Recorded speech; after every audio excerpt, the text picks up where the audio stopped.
Good morning everyone. आज वैशेषिक दर्शन के विशेष नामक पदार्थ को हम लोग जानते हैं कि ये पदार्थ क्या है, विशेष के बारे में क्या वैशेषिक दर्शन में कहा गया है।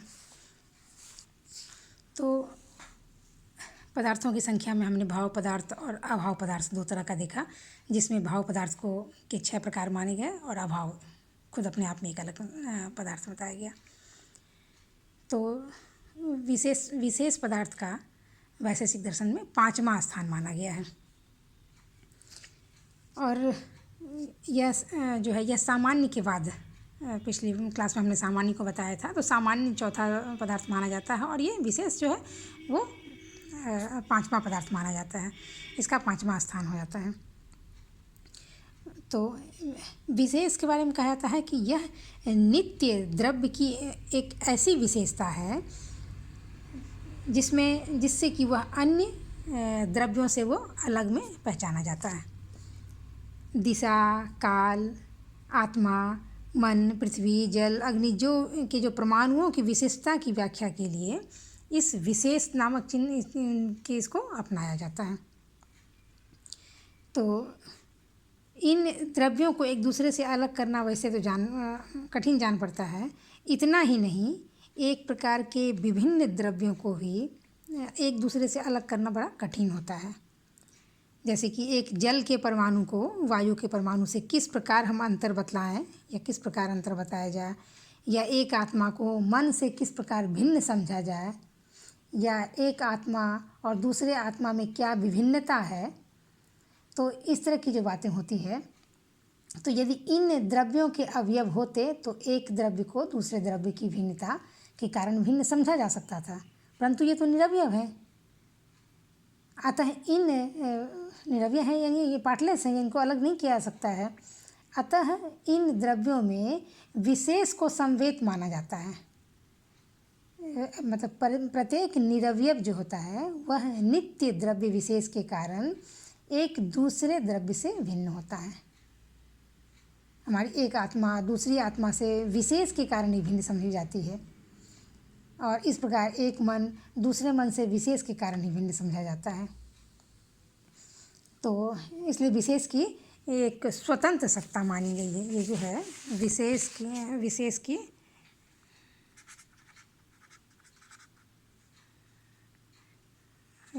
की एक स्वतंत्र सत्ता मानी गई है।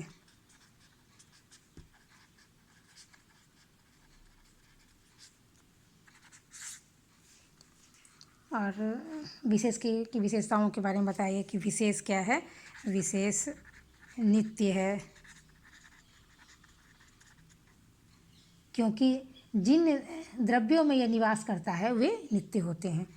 क्योंकि जिन द्रव्यों में यह निवास करता है वे नित्य होते हैं।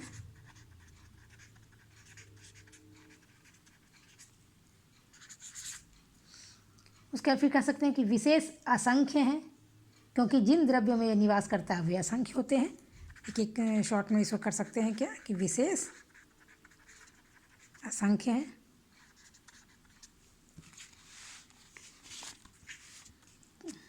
क्योंकि जिनमें ये निवास करते हैं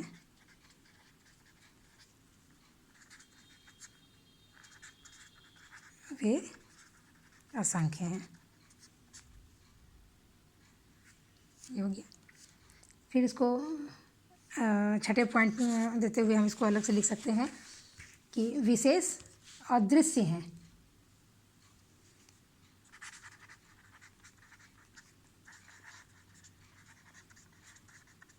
विशेष अदृश्य हैं, वे परमाणु की तरह अप्रत्यक्ष हैं। ये स्वतः पहचाने जाते हैं। ये स्वतः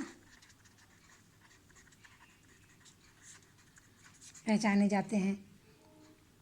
अगर विशेषों को एक दूसरे से अलग करने के लिए अन्य विशेष माने जाए तो उन विशेषों को भी परस्पर अलग करने के लिए फिर उनके अलग विशेष मानने पड़ेंगे। और जिनके फलस्वरूप हम जानते हैं कि ऐसा करते हैं, तो एक अनावस्था दोष इसमें का प्रादुर्भाव हो जाता है, क्योंकि ये लगातार जब चलने वाला एक चेन हो जाता है, इसमें अनावस्था दोष इसे कहा जाता है। तो सामान्य और विशेष में जो अंतर मूल रूप से यह है कि सामान्यों के द्वारा वस्तुओं का एकीकरण होता है। सामान्य और विशेष की में अंतर जो हो गया, सामान्य क्या हुआ, सामान्य और विशेष। तो सामान्य के द्वारा क्या होता है, वस्तुओं का एकीकरण होता है, जबकि विशेष के द्वारा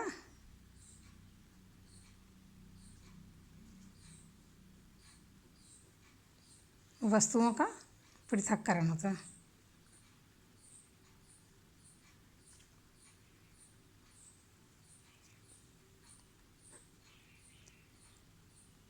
ठीक है। अब विशेष की वैशेषिक दर्शन में बहुत अधिक महत्ता है। इस दर्शन का नामकरण जो विशेष के वजह से ही हुआ है, एक स्वतंत्र पदार्थ मानने के कारण ही वैशेषिक दर्शन को वैशेषिक कहा गया। इसी विशेष नामक पदार्थ को एक अलग पदार्थ के रूप में मानने के कारण ही हुआ है। नव्य न्याय जो है वो विशेष को, न्याय की जो दो धारा है, एक प्राचीन न्याय और दूसरा नव्य न्याय, तो नव्य न्याय जो है वो विशेष को स्वतंत्र पदार्थ नहीं मानता।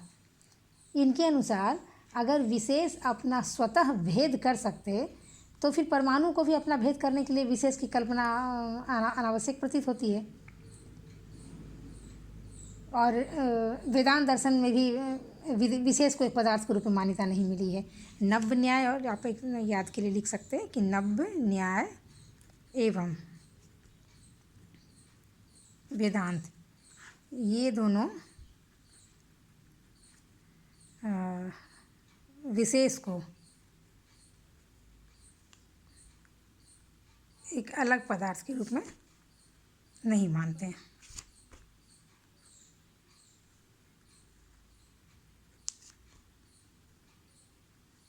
नहीं मानते हैं, और क्यों नहीं मानते हैं?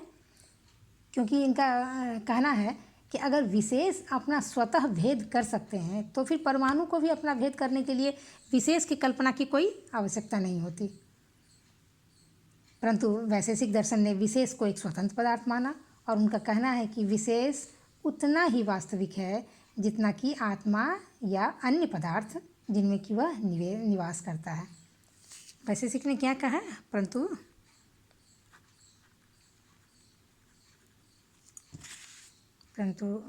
वैशेषिक में ने कहा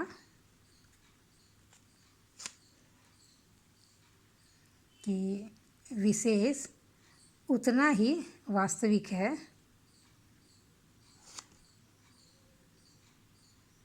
जितना कि आत्मा या अन्य पदार्थों, लिखिए, अन्य पदार्थों जिनमें कि यह निवास करता है।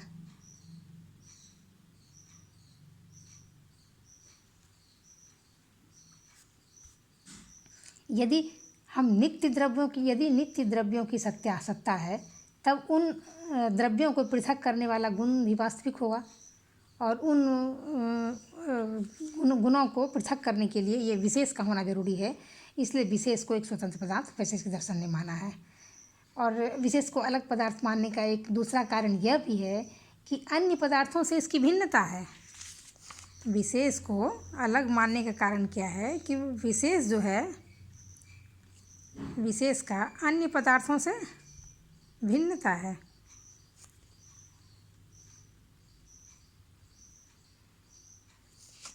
यह जो पदार्थ है, यह गुण, कर्म, सामान्य और द्रव्य, ये सब जो पदार्थ माने गए हैं वैशेषिक दर्शन में, इन सबों से ये भिन्न है। ये एक अलग पदार्थ के रूप में माना गया है। अतः विशेष की स्वतंत्र सत्ता को मानना युक्ति संगत है। विशेष को वैशेषिक दर्शन में इसीलिए एक अलग पदार्थ के रूप में माना गया है, क्योंकि यदि ऐसा हम ना मानते हैं तो फिर ये होगा कि विशेष को तो उतना ही वास्तविक है जितना कि हम आत्मा या अन्य पदार्थ को जिसमें कि यह निवेश करता है, उतना ही सत्य से मानना पड़ेगा। क्योंकि यदि ऐसा हम ना मानेंगे तो फिर ये जो अन्य पदार्थ जो हैं जिनमें कि यह निवास करता है, तो उसको पृथक करने वाला कोई द्रव्य तो गुण चाहिए ना। यदि नित्य द्रव्यों की सत्ता को हम मान ले रहे हैं, तब उन द्रव्यों को पृथक करने वाला गुण जो होगा उसे भी वास्तविक मानना पड़ेगा। और इसी वजह से वैशेषिक दर्शन ने विशेष नामक सत्ता को अपने दर्शन में स्थान दिया है।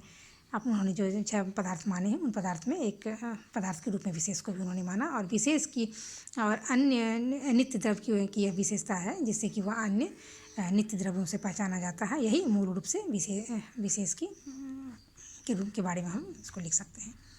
तो मुझे लगता है कि यह विशेष पदार्थ के लिए, ये शॉर्ट आंसर के लिए आप लोगों के लिए काफ़ी इंपॉर्टेंट होगा, और निश्चित रूप से इसे आप लोग पढ़ेंगे और इसे तैयार करेंगे।